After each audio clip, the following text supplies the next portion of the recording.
Waverly Knobs Entertainment presents the Branch Out Podcast with your hosts Evan Charles Anderson and Tatiana Ivan.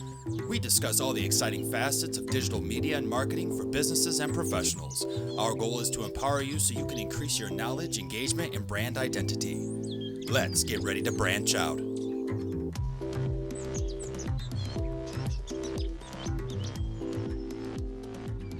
Thank you for listening to Branch Out, episode 29 with Evan Charles Anderson and Tatiana Ivan.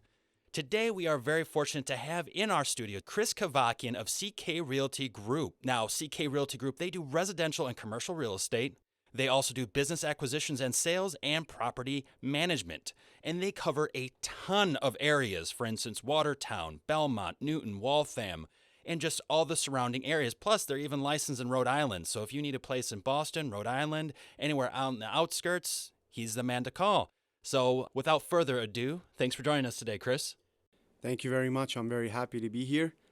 I'm excited and looking forward to this. Absolutely. No, we're excited to have you on here. This is such a great insight into this world because, as I was mentioning to you previously, real estate is huge and it's still growing in Boston. And you and I were talking about all of these luxury condos and apartment buildings being launched in the Boston and greater Boston area. I mean, we're seeing development everywhere now. Oh, absolutely. I mean, it's a hot spot. There's a lot of foreigners coming in, investing in the area. Prices have been skyrocketing and developments have been all over the place. So there isn't a lot of land left to develop, but we're running out of space. Going up now, right? Just Exactly. buildings on top of buildings. That's all it is. And there's a ton of new buyers in the market, and they're ready and willing to invest in the area. So it's definitely a hot market. Yeah, well, and a lot of businesses, too, I've been finding out are either developers that aren't even in the Boston area, but from San Francisco and from New York. And it just seems very interesting that other states are jumping in on this and going, hey, Boston is a key location here. We should start building in this area because we can see a lot of growth in the future. That's exactly what it is. Boston's basically now becoming an international city. It's obviously a smaller scale city compared to the likes of New York or other, Los Angeles, for example, but it's definitely a booming area, and foreign investors, outside investors, they're all coming in and really trying to be a part of this international community now. Bonus, you can walk the entirety of Boston in maybe 2-3 hours? That's a nice part. And also the T is pretty accessible, so that's a plus to living in Boston. Pretty accessible when it's running. When it's running. I'll get a call tomorrow from the state. No, wait a minute. Don't talk about the MBTA. They do a pretty good service, I think, for the amount of commuters there are. So that's with including also tourists, not even the people that just live in the Boston area, but as we're saying, too, people coming from outside the country, outside the state, all using the service. It is a lot of wear and tear. Especially with the weather. I mean, we've been lucky this past winter, but snow doesn't really help the trains get around. So especially with the Green Line being above ground, that's... you have to remove the snow, you have to do all that other stuff. That's definitely something to consider. There's also major expansions into the subway system to accommodate all this development. So that's important to have.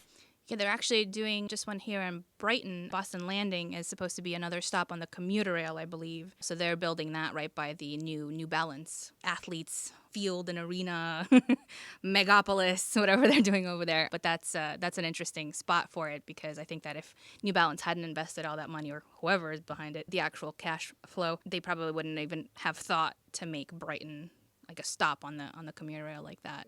Yeah, they've done an awesome job with the developments. New Balance is a great company, and we're lucky to have them in this city. For sure. I wear their shoes all the time. And actually, Evan, you've been in their building. Yeah, it is a gorgeous building. And I remember being there for a meeting, actually, and it was funny because just outside the meeting room, they have almost this kind of museum kind of set up with future shoes that'll be coming out in 2017, 2018, 2019. And it was funny because one of the people I was with started taking photos and no, don't do that. Don't do that. We can't have those leaked. And, all of a sudden Nike's online trying to look for these photos or something. Sneakergate, yeah. There's been a massive leak in our sneakers. So no, but it's beautiful and they've really done a great job. And, they're investing a lot of money into it. But I think overall, though, it is going to be a huge benefit to the Brighton area, to the community overall, and also just to the concept of sports in the city. because they're going to bring in a field, track and field there. They're going to also put a practice location for the Boston Celtics. So they're going to be moving from Waltham now to Brighton just to do trainings and so forth there. So that's very exciting. This branch out episode brought to you by NB Development Group. With all these changes and everything, and you have some fantastic insight into this, but what was your journey? Give us a breakdown of how you started out, for instance, as an intern and a property accountant back in 2001 to the principal of your own real estate company. Sure. I graduated from UMass Boston with a degree in business management, and I was an intern with CB Richard Ellis, New England Partners. There, I started off as an intern and worked my way up to becoming a commercial property accountant. And I spent several years with Northland Investment Corporation in Newton, as well as TA Associates Realty in Boston. So my background has always been in real estate, and I've always wanted to start my own business. So I decided to start my own business, CK Realty Group, based in Watertown. We do residential, commercial sales and rentals, as well as property management. So I've always wanted to be in real estate and start my own business, and it's a great opportunity with the booming city and the surrounding areas to get into that market. And CBRE, they're a huge company. I feel like every time I turn around, I see something CBRE. Oh, absolutely. Their brokerage department is actually one of the largest companies in the U.S., but I was in the property management division of that company. So definitely it was a great company to work for. They're definitely all over the place, like you said. Now, property management, just for our listeners' clarification, how is that different from just doing rentals and sales? Is it that you own your own buildings or that you come into other? So some of the companies I worked with, they own their own properties and also manage them, but also manage properties for other owners or companies for that matter. CK Realty Group, we basically do management for owners of both residential units as well as commercial properties. So there's a lot to obviously handle. Some owners don't want to do that themselves, so they hire outside companies to manage their properties for them. I can only imagine that being a lot of work between maintenance of the actual physical space itself to the people. There's anything that could and will go wrong. It'll happen. And, you're dealing with other people, you're dealing with the environment, you're dealing with so many factors as a property owner that I know if it was me, I would definitely go to a third party and just say, you know what, you handle this. I'm happy owning it, but I don't want to take care of it. It's definitely a 24-hour job, and someone has to be there, obviously, to respond to resident or tenant needs. And it's definitely a lot of work, so a lot of people choose to go that route. Also, out of curiosity, then, how do you find a balance between that? Because there's a lot of different workflows going on there between managing other people's spaces to selling properties or trying to work with rentals. How do you find the time to balance all of that? I think having a degree in accounting is definitely where my organizational skills come into effect. So it definitely is something you want to balance, your schedule and make sure that all your clients' needs are satisfied and that you can, provide for your clients. So definitely being organized is a key to being in real estate. There's a lot of things going on at once, and you have to multitask and be able to handle everything at once. So throughout your journey, what do you feel are some of the core skills that have helped you to make it to where you're at? I think that having a background in accounting has really helped me to have a solid foundation of business values that allows me to make calculated business decisions, both as a real estate broker and as a business owner. It's important to have that background in order to accurately evaluate commercial properties as well as income-generating residential investment opportunities. There's a lot of numbers and factors that are involved when clients want to buy and acquire a property, and I think having a degree in accounting really helps me in those areas. Well, and like you said, lots of organization, and I feel like that takes a lot of patience too, working in accounting and working and crunching through numbers and different facets. It's not exactly the most exciting of topics to talk about, so I can understand why most people wouldn't like talking about accounting. No, but when I researched salaries for accountants, let me tell you, that's a really exciting graph to look at. It is, but it's a difficult field, so that's why I decided to get out of accounting and move into real estate. I'm much more comfortable working with people as opposed to being behind the desk and logging in the hours that you do as an accountant. So for those of our listeners who aren't from the New England region, Boston and Greater Boston are highly competitive within the real estate industry.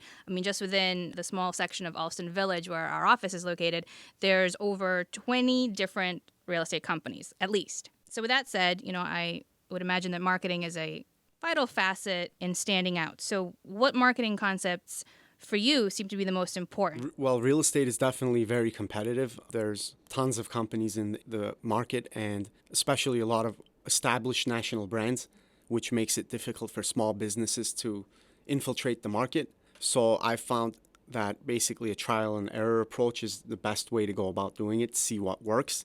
Obviously, there's hundreds of types of marketing strategies, and you just have to kind of go with what's working. It costs a lot of money, of course, so you want to make sure that you're spending money in the right places that benefit your business, especially with the small business. When you're trying to get your name out there, it takes a lot of time as opposed to the national brands that have been there for many, many years. So definitely testing what strategies work best is my best solution to marketing. That's actually a really good point. I know when we interviewed Dan Shure from Evolving SEO, he had mentioned similar facets as well, and especially like for your SEO, where if you're building your website, you don't want to just focus in on and go, well, yeah, we'll build that eventually, but right now we want to focus in on blogging or social media. You really want to focus in on creating the service content or your product content first, and then getting the SEO built into that and then building out from there. And I think that's really true too, is that you need to know, well, what are the important facets? What are the important factors that you need to implement? Because you could easily go in 100 different ways and burn yourself out, and you barely made an inch into your industry at that point. So I think by focusing in and really finding what's necessary, you can go a lot further into your industry and make a larger impact. Definitely, and website integration and optimization is very important for any business, especially real estate, to set yourself apart from the rest of the field. So I've done the best I can to work with a website developer to help me in those areas. Obviously, it's changing rapidly, and it's tough to stay on top or ahead of the game when it comes to marketing in those areas. So it's good to have a good team around you as well to build the marketing strategies you need to succeed. You brought up a good point, trial and error. I mean, especially when, the Walmarts and the Targets of of a particular industry, are always there. How do you, as a smaller entity, break into and make some noise? And I think a lot of times, what might work for a particular brand, especially an established brand, might not work for the person who's kind of trying to come in and say, hey, look at me over here too. And I know that we've certainly done a lot of trial and error in our marketing efforts as well when we first started out with the podcast, and found the sweet spots where whatever we did worked, and we had done all this research, and okay, this person did this, that didn't seem to work for us, what's next? And as an entrepreneur, that's definitely another core skill that I think we just have built into ourselves, where, okay, that doesn't work. Okay, time to switch tactics. Let's go over in this direction and see what's going on, which is also key. Yeah, I mean, it's important to be able to be diverse in your thinking, I should say, and explore every option you have out there and see what works and what doesn't. And not put all your eggs in your basket, as you had mentioned, especially when your eggs are money. Yeah, you learn pretty quickly when your money is being spent and things aren't working. So, but it's also good to look at these bigger companies and use them as an example to see what they're doing, what you think might be working. So I do that a lot and try to understand the competitors and what they've done to sort of get to where they are. So as a small company, it's important to understand what they're doing right, and also to think about ways to improve on what they're doing in an efficient way. You're basically a scientist. You're putting this substance with this substance, and you're hoping that you get C substance out of it. And if it doesn't work, then you go back to the drawing board, as the saying goes, and then you try to mix around again. You change the formula, you change the foundation, and you build something else. And if it keeps going, then you run with it. And, I've seen a lot of businesses where they fail not because of financials, which we hear a lot about, though, of course, and it can be very easy for a small business to burn through their money and have no financial support. But it's also the fact that they don't learn from their mistakes. They keep doing the same mistakes, hoping for different results. And, there's that saying that the difference between a genius and someone who's insane is the fact that the insane person is the one who keeps doing the same thing over and over again, expecting different results. The genius goes, okay, we need to adapt and change or pivot, as we hear so much in the business world. That's absolutely true. I've heard that saying, and it definitely makes sense. You have to be flexible, and you have to be open-minded, and you have to learn from the past. So it's important. So we've seen, digital media as a major part of the real estate marketing. It started out with photographs, and now you've got 3D virtual tours and things like that. Right, exactly. So how do you see these tools changing or advancing in the realm of real estate? So, I mean, years past, you basically would just take a few pictures and post up listing, maybe in an advertisement in a newspaper.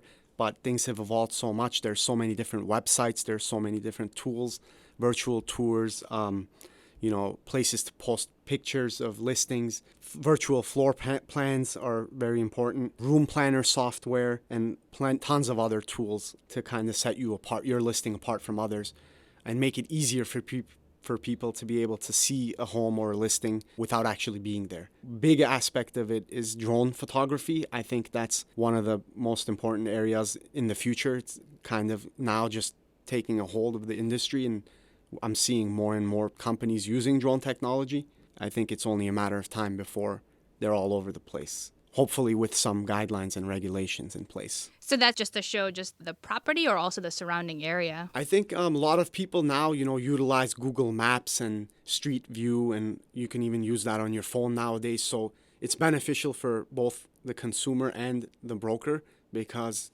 you get a better sense of the area, what surrounds a certain home or neighborhood, what amenities are in the area. And drone photography is good to get, yes, an aerial view, but also an idea of the surrounding community.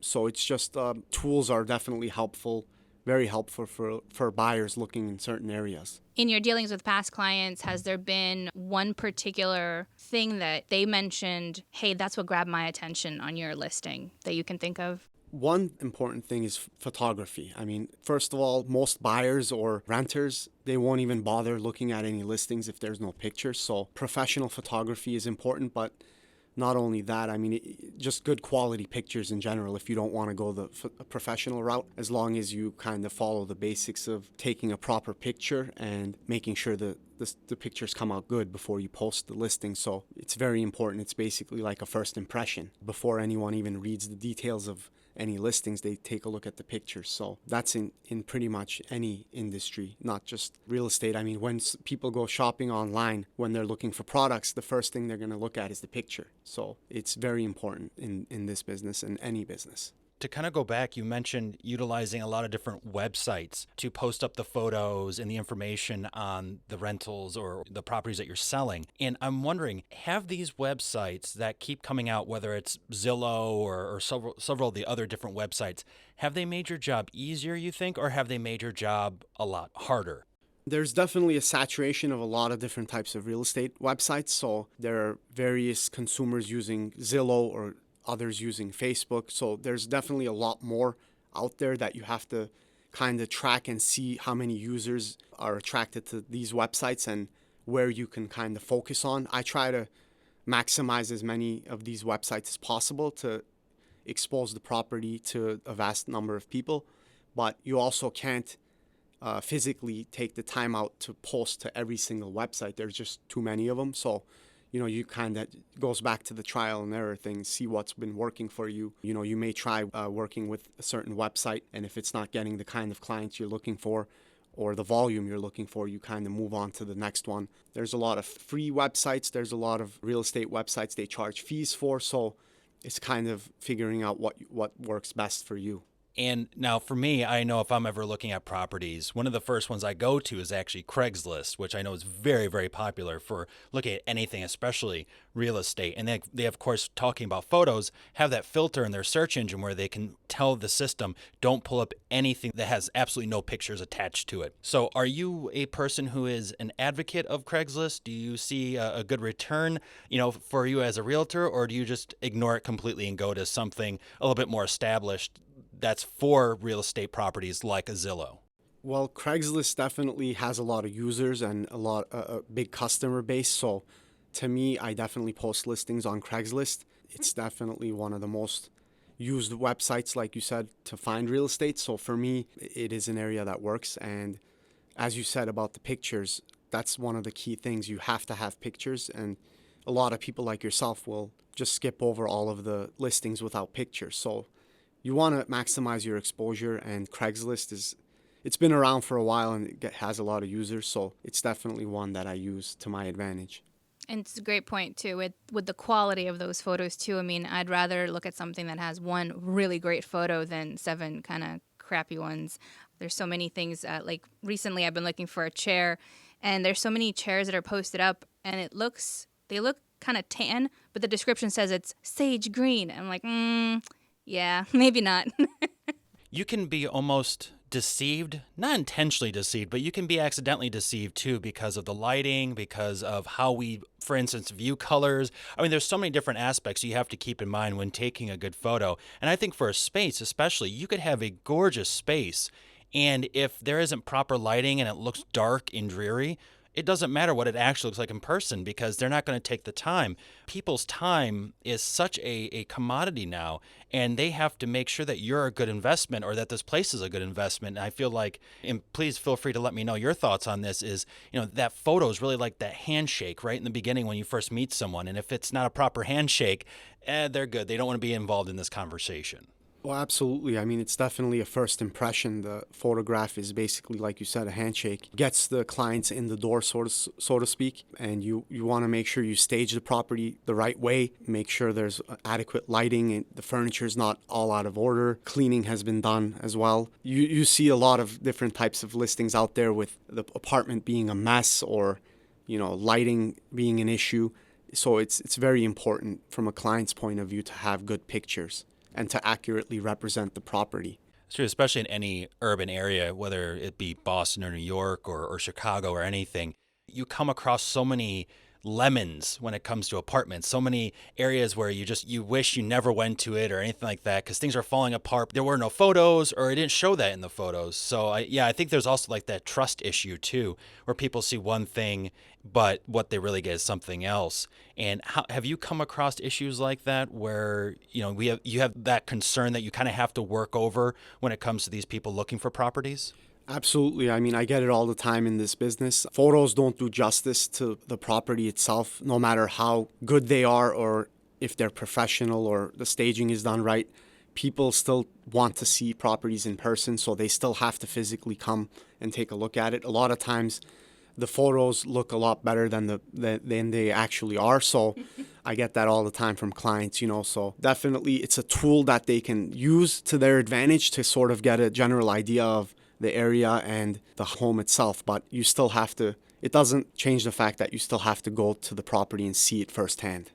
Basically, if there was a way they could also do like smell into the I've been into some places where they looked gorgeous and everything like that, but you walk in and they forget to or whoever, just air it out, like open a window, do something. Like you walk in, I'm like, oh, I can't even be in here right now. Just I've had that. I've had people come into an open house and say, or I've seen people come into an open house and they'll just smell like, I don't know, kitty litter or something. They'll just walk right out. See, I think that the candle industry, especially like Yankee Candle, who's out of Massachusetts, that they are really missing out on a big market here, and that's to help sponsor and work with potential realtors. Because then be like, okay, well, today is definitely a vanilla bean day because I'm going to need that for this apartment. Going to air it out, going to light some Yankee. We'll be good to go. This place will sell in no time. Maybe do some profit sharing, That's a good idea. I should look into that. Reach out to the people at Yankee Candle, see if they might want to do something. Maybe they can work like on a new apartment smell. That's a good one. not too fruity, not too musky. And this is trademarked by CK Realty, so if you're thinking about planning this, too bad. As for someone, and this is to go back to your core as an entrepreneur, for someone who succeeded in a growing business with an extremely competitive market, as we mentioned, within the Boston, greater Boston area, for our WOW segment, which is our words of wisdom, what advice would you give someone who's attempting to start or develop a business within a crowded or possibly oversaturated market? And, especially in these markets, which could be real estate, also you could be looking at like hospitality, even retail. What would be some advice that you would have for them? The most important advice I could give is to have patience, especially with a new business or startup business. It takes many years to be able to be successful. It's very rare that a business starts up and is successful overnight, although that can happen. I don't think it's the norm, but you have to have patience and take time to make sure you're doing everything right.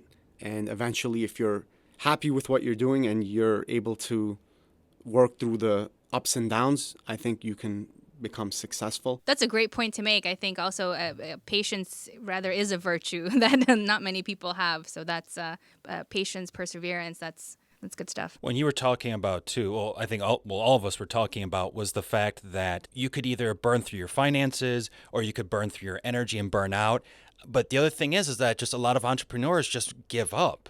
They don't have that patience, and they go, you know what, I've been doing this for a year and still nothing's come of it the way I want it to, so I'm just going to back out and, get a normal, if you will, normal quotes, 9-to-5 type of job. Well, I read a fact somewhere that most new businesses fail within the first 3 years. So I think if you get through that first few years, you can make it to that successful point. So it's definitely a grind, and you have to work through the pain. Right. Speaking of patience and perseverance, Muhammad Ali actually was quoted as saying, I hated every minute of training, but I said, don't quit. Suffer now and live the rest of your life as a champion. It's like working out, too. I mean, we see this every year at the beginning of the year. There's, hundreds of thousands of people who go, I'm going to go to the gym. I'm going to lose that 10 pounds. I'm going to, get that six-pack I've been looking for. And then, within the first 2 to 3 weeks, about half of them are already out. They've already quit. They've already given up. They don't want to reach that point that they've gotten to because they realize it just takes time. It takes effort. You have to change your schedule up. I think as an entrepreneur, it's a lot of that as well. You have to change what you consider as normal, whether it's a normal schedule, normal hours, normal pay, and you really have to alter that way of thinking. And if you can't do that, you're going to hit obstacle after obstacle after obstacle. It's not going to change for you anytime soon. And that can be extremely difficult, too, if your support network or the people that you kind of have around you all the time are on a normal schedule, and then you're trying to sort of also have a life outside of your business. That can also be challenging. So it is also very important, I think, at least I found, to find other people who are sort of in a similar boat and at least vent with them, if nothing else. Yeah, it's a totally different world when you're an entrepreneur as opposed to working for a company when you have your hours set.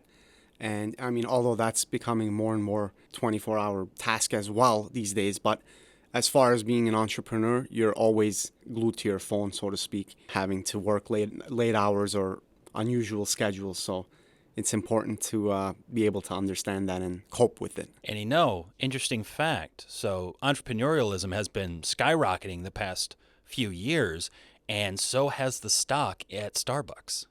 Think about it. Well, that's like the starter office right there, right? You've got your coffee, you've got your free Wi-Fi.